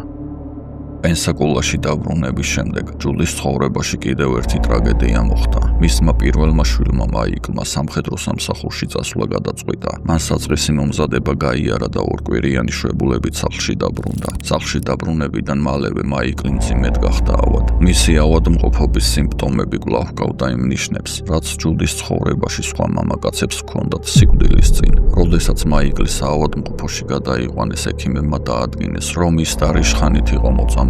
ექიმების ეს დასკვნა შემაშფოთებელი უნდა ყოფილიყო, თუმცა მაიკლი წყლის გამწმენდ ლაბორატორიაში მუშაობდა და თეორიულად სამუშაო პროცესში დარიშხანთან შეიძლებოდა ჰქონოდა შეხება, რადგან წყლის გასაწმენდად სწორედ ამ ნივთიერებას იყენებდნენ. ამის გამო კი ჩათვალეს, რომ არ არსებობდა საფუძველი ეჭვისთვის, რომ საქმე განზრახ მოწამვლას ეხებოდა. შედეგად კი ყველაფერი უბედურ შემთხვევად ჩაითვალა. ექიმების ძალისხმევით მაიკლი გადარჩა, თუმცა მოწამვლის შედეგად ქვედა კიდურების პარალიზება განუვითარდა და სამხედრო სამსახურის გაგრძელება ვეღარ შეძლო. საავადმყოფოდან სახლში დაბრუნებულ მაიკლს დედამ შესთავაზა განტვირთვის მიზნით ქალაქგარეთ დასვენება, ნავით გასეირნება და თევზაობა ახლო მდებარე მდინარეზე. გასეირნების დროს კი კიდევ ერთი უბედური შემთხვევა მოხდა. გაურკვეველი მიზეზით ნავი გადაბრუნდა. ჯუდიმ შეძლო მდინარიდან გამოსვლა, ხოლო წელს ქვემოთ პარალიზებული მაიკლი დაიხრჩო. მიუხედავად საეჭვო გარემოებებისა, შემთხვევა ოფიციალურად უბედურ შემთხვევად ჩაითვალა. მაიკლის სიკვდილის შემდეგ კი ჯუდიმ $125,000 სადაზღვევო კომპენსაცია მიიღო. სამართალდამცველებისთვის ჯუდის გარშემო ამდენი უბედური შემთხვევა და ტრაგედია ძალიან საეჭვოდ ჩანდა და გამომძიებლებმა საქმის თავიდან შესწავლა დაიწყეს. დოკუმენტების გადამოწმებისას გაირკვა, რომ მაიკლის დაზღვევა მისი სიკვდილის წინ იყო გაფორმებული, ხოლო პოლისზე არსებული ხელმოწერა მის ნამდვილ ხელმოწერას არ ემთხვეოდა. ნოტარიუსმა დაადასტურა, რომ მაიკლი არასდროს ყავდა ნანახი, ხოლო ექსპერტიზამ მალევე დაადგინა, რომ ხელმოწერა გაყალბებული იყო. შემდგომ გამოძიებამ დაადგინა, რომ დაზღვეული იყვნენ ასევე ჯეიმს გუდიერი, ბობი ჯო მორისი და ჯონ ჯენტრი, ხოლო ყველა პოლისში ბენეფიციარად ჯუდი ბუენუანო იყო მითითებული. ეს მანამდე შეუმჩნეველი რჩებოდა, რადგან ჯუდი ხშირად იცვლიდა საცხოვრებელ ადგილსა და სადაზღვევო კომპანიებს, ხოლო იმ პერიოდში მონაცემთა გაწვლის თანამედროვე სისტემა არ არსებობდა, რის გამოც ეს ყველაფერი შეუმჩნეველი რჩებოდა. გამომძიებლებისთვის საერთო სურათი თანდათანათელი გახდა. ჯუდი ადამიანების სიცოცხლეს ფინანსურ რესურსად ჰქონდა. იგი მათ სიცოცხლის დაზღვევის გაფორმებას აიძულებდა, ხოლო უარის შემთხვევაში დოკუმენტებს თავად აფასებდა. გაირკვა, რომ ბობი ჯო მორისზე სიცოცხლის დაზღვევა ისე იყო გაფორმებული, რომ მან ამის შესახებ არაფერი იცოდა. გამოძიების ეჭვით თანდათან უფრო ძლიერდებოდა ჯუდიზე, რომ ოჯახის წევრების გარდაცვალებაშიც თავად შეიძლებოდა ყოფილიყო ჩართული, რადგან მას ყველა შემთხვევის დროს ერთადერთი საშინელი გეგმა ჰქონდა, რომლის ერთადერთი მიზანიც ახლობლების სიკვდილით დაზღვევის ფულის მიღება იყო. გამოძიებამ ასევე დაადგინა, რომ ჯონ ჯენტრის შემთხვევაში მათ ორმხრივი დაზღვევა ჰქონდათ გაფორმებული, თავდაპირველად $50,000 ოდენობით. მოგვიანებით კი ჯუდიმ დაზღვევა ჩუმად $500,000-მდე გაზარდა და ჯონს დააჯერა, რომ დაზღვევა გააუქმა. გამოძიება ვარაუდობდა, რომ თავიდან ჯუდიმ ჯონის მოწამვლას სცადა, თუმცა მისი ნელი სიკვდილის ლოდინი ვეღარ შეძლო და საბოლოოდ ავტომობილის აფეთქება მოაწყო, რათა სადაზღვეო კომპენსაცია უფრო სწრაფად მიეღო. გამომძიებლებისთვის იმის დამტკიცება, რომ ეს სიკვდილიანობები მკვლელობები იყო და არა უბრალოდ უბედური შემთხვევები ძალიან რთული იყო. მით უმეტეს, რომ ზოგიერთი შემთხვევიდან უკვე წლები იყო გასული. გამოძიებამ დადასტურებულად უკვე იცოდა, რომ მაიკლ გუდიერი დარიშხანით მოწამვლის შედეგად დაზარალდა, თუმცა თავდაპირველად ეს სამუშაო ადგილზე მომხდარ უბედურ შემთხვევად მიიჩნიეს. ამიტომ გადაწყვიტეს გადამოწმება ხომ არ იყო დარიშხანი ჯუდის სხვა სავარაუდო მსხვერპლთა ორგანიზმშიც. დარიშხანის სხეულში აღმოჩენა იმ პერიოდში ჩვეულებრივი ტოქსიკოლოგიური კვლევებით შეუძლებელი იყო და აუცილებელი იყო სპეციალური ანალიზის ჩატარება. ორგანიზმში მოხვედრის შემდეგ ნივთიერება ილექება როგორც თმაში, ისევე შინაგან ორგანოებში. ამიტომ საჭირო გახდა სერჟანტ ჯეიმს გუდიერის ხედრის ექსჰუმაცია, რათა დაედგინათ, ჰქონდა თუ არა მას დარიშხანით მოწამვლის ნიშნები. გამოძიებას სჭირდებოდა მტკიცებულებები, რომლებიც მკვლელობის ვერსიას დაადასტურებდა. ჯეიმს გუდიერი 1971 წელს გარდაიცვალა, ექსჰუმაცია კი 13 წლის შემდეგ 1984 წელს ჩატარდა. დროის ასეთი ხანგრძლივი მონაკვეთი საქმეს ართულებდა. გამომძიებლები ვარაუდობდნენ, რომ საფლავში შესაძლოა აღარაფერი დარჩენილიყო და სხეული მთლიანად დაშლილი ყოფილიყო. თუმცა სასამართლო ექსპერტის მიერ კუბოს გახსნისას სრულიად განსხვავებული სურათი დახვდათ. სხეული თითქმის ხელუხლებელი იყო. ანალიზმა ცხადყო, რომ ორგანიზმში დარიშხანის კვალი არსებობდა და სწორედ ამ ნივთიერების მაღალი კონცენტრაცია გახდა სხეულის შენარჩუნების ერთ-ერთი მიზეზიც.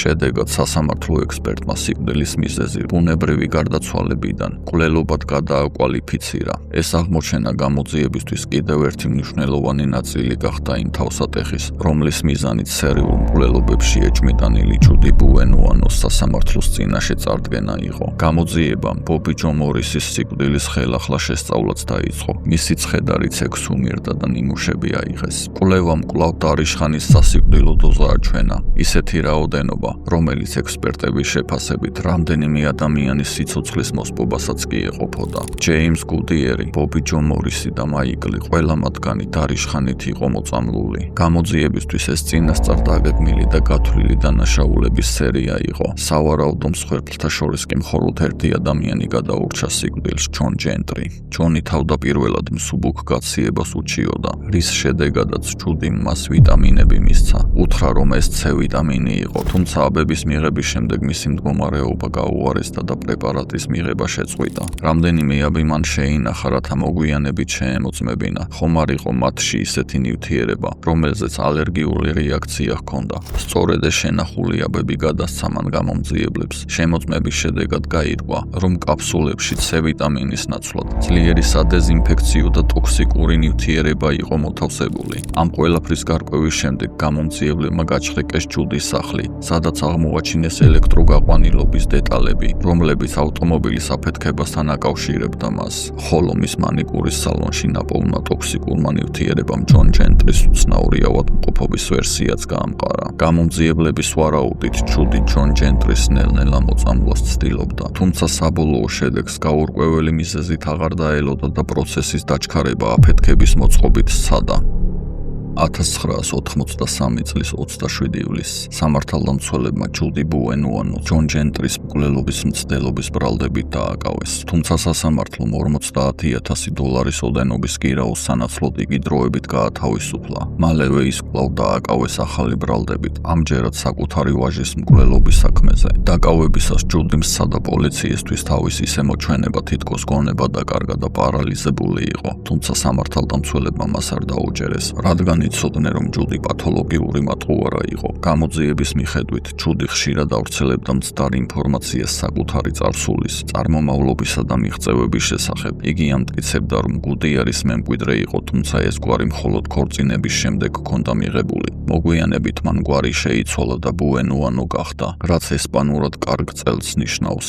იგი ასევე აცხადებდა, რომ ფლობდა რამდენიმე დოქტორის ხარისხს და წარსულში ექიმად მუშაობდა. ზოგჯერ კი თავს სასამართლო პათოლოგადაც მოიხსენიებდა. რეალურად კი მანიკურის სალონის მფლობელი იყო. ჯუდი ოჯახის წევრების გარდაცვალებაზეც არასდროს ინფორმაციას ავრცელებდა. ამბობდა, რომ ჯეიმს გუდიერი კიბოთი გარდაიცვალა. ბობი ჯო მორისი კი ალკოჰოლზე დამოკიდებულების გამო, ხოლო შვილის მაიკლის სიკვდილს სამხედრო სწავლებაზე მომხდარ უბედურ შემთხვევას უკავშირებდა, თუმცა გამოძიებამ დაადგინა, რომ რეალობა განსხვავებული იყო.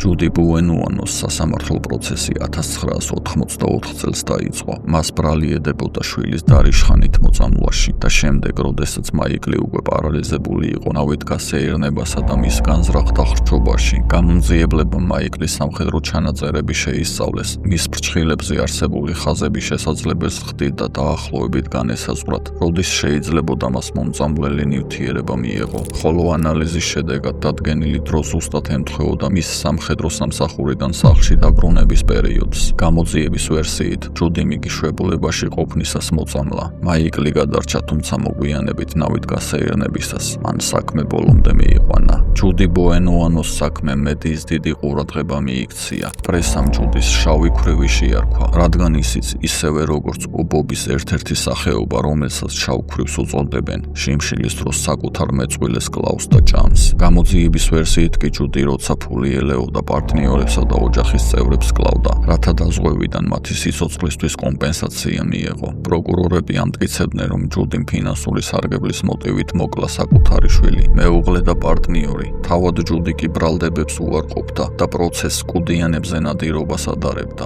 ჯუდი ბუენუანოს საქმეს 12 კაციანი ნაფიც მსაჯულთა კოლეგია განიხილავდა. 9 დღიანი პროცესის შემდეგ ნაფიცმა მსაჯულებმა განაჩენი გამოაცხადეს. ჯუდი ბუენუანო დამნაშავე ცნეს შვილის პირველი ხარისხის მკვლელობაში და სასამართლომ მას უვადო თავისუფლების აღკვეთა მიუსაჯა. მინიმუმ 25 წლის ვადით ვადამდე გათავისუფლების უფლების გარეშე. 6 თვის შემდეგ იგი კვლავ წარსდგა სასამართლოს წინაშე, ამჯერად ჯონ ჯენტრის მკვლელობის მცდელობის საქმეზე. ბრალდებაში შედიოდა როგორც მოწამვლის მცდელობა, ასევე ავტომობილის აფეთქების ორგანიზება. სასამართლოში მისი ერთ-ერთი ნაცნობი ქალიც დაიკითხა. მან განაცხადა, რომ ჯუდი მას ეუბნებოდა, თითქოს ჯონ ჯენტრი მძიმე დაავადებით იყო ავად და მალე გარდაიცვლებოდა. ასევე მისი თქმით, ჯუდი საუბრობდა იმაზე, თუ როგორ შეიძლებოდა პარტნიორის მოშორება ისე, რომ ეს ყველაფერი ბუნებრივ გარდაცვალებას დამსგავსებოდა. სასამართლომ აღნიშნულ საქმეზეც დამნაშავე ცნო. ჯუდი ბუენუანო და მის სასჯელს დამატებით 12 წელი მიემატა.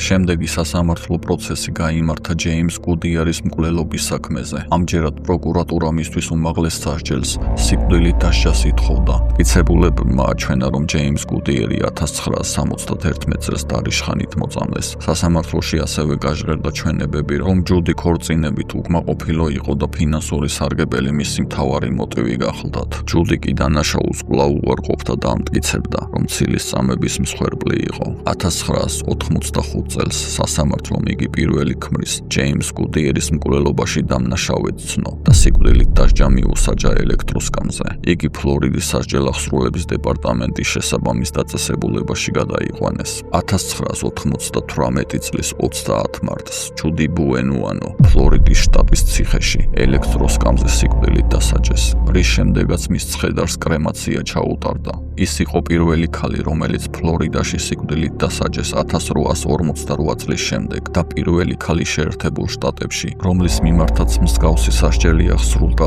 1976 წლის შემდეგ. ამ საქმის შემდეგ სადაზღვევო კანონმდებლობა შეიცვალა. დღეს, როდესაც ვინმეზე სიცოცხლის დაზღვევა ფორმდება, დაზღვეულ პირსაც ეგზავნება ოფიციალური შეტყობინება, მსგავსი ფინანსური თაღლითობისა და დანაშაულის პრევენციის მიზნით.